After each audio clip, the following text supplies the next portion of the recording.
नमस्कार दोस्तों, मेरा नाम है विमल सिंह। बालाजी स्टडी अड्डा में आप सभी का स्वागत है। उत्तर प्रदेश शिक्षक भर्ती को लेकर के सालों से आप अनुपात समानुपात सुन रहे हैं, परंतु ये कैसा अनुपात समानुपात है जहां पर एक शिक्षक के भरोसे जो है वो 36 सरकारी उच्च प्राथमिक विद्यालय जो है वो चल रहे हैं। और यहाँ तक ये आलम है कि जिले में शिक्षक की इतनी ज़्यादा कमी हो रही है कि 9 विद्यालय जो है बंद तक हो गए हैं।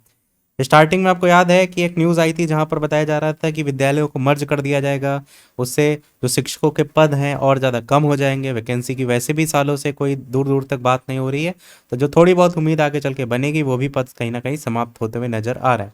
परंतु डीएलएड बीटीसी लगातार सालों साल चलता जा रहा है, एडमिशन पे एडमिशन होते जा रहे हैं और लोगों की जो संख्या है वो बढ़ती जा रही है, कॉम्पिटिशन आपका बढ़ता जा रहा है। ये न्यूज़ आपकी जो है वो अमेठी से प्रकाशित हुई है, जिसमें बताया गया है कि सरकार ने बच्चों को शिक्षित बनाने के लिए सरकारी विद्यालयों में निःशुल्क शिक्षा की व्यवस्था की है। जिले के सरकारी प्राथमिक विद्यालयों में करीब 1.37 लाख छात्र पढ़ रहे हैं। ये छात्र जब प्राइमरी के बाद उच्च प्राथमिक विद्यालयों में पहुंचते हैं तो वहां उन्हें विषय के शिक्षकों की कमी का सामना करना पड़ता है। जिले के 36 उच्च प्राथमिक विद्यालय ऐसे हैं जिनमें महज एक एक शिक्षक ही तैनात हैं। बीएसए कार्यालय से मिली जानकारी के अनुसार जगदीशपुर में 7, सिंहपुर में 1, मुसाफिर खाना में 2, बहादुरपुर में 1, तिलोई में 5, भेटू, ये सभी इसी अमेठी की बात हो रही है कि यहाँ पर इस प्रकार से मिलाकर के जिले में कुल 36 विद्यालय जो है वो एकल हैं।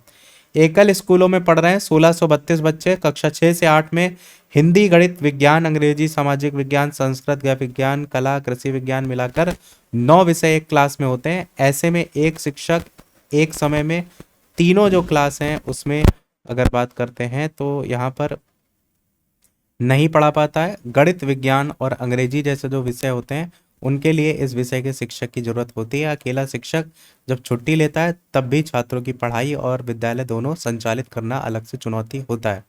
इन एकल विद्यालय इनमें करीब 1632 छात्र पढ़ रहे हैं, शिक्षक केवल 36 हैं, जिसमें से अगर बात करते हैं तो शिक्षक और छात्र अनुपात 1:45 का है, जबकि जूनियर क्लास में आदर्श शिक्षक छात्र अनुपात होना कितना चाहिए, 1:35 होना चाहिए, और है कितना तो 1:45 है। ऐसे परिवार के छात्र जो प्राइवेट स्कूल की फीस नहीं वहन कर सकते हैं उन्हें सरकारी विद्यालयों में निःशुल्क और गुणवत्तापूर्ण शिक्षा पाने में समस्या हो रही है। साथ ही यहाँ पर क्या कुछ बीएसए का बयान देखने को मिला है वो भी देख लीजिए।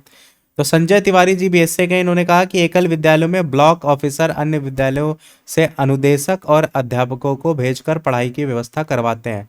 सोचिए ये आलम है कि इतना सरकार बजट जगह जगह की योजनाओं में जो है बजट लगातार आता है।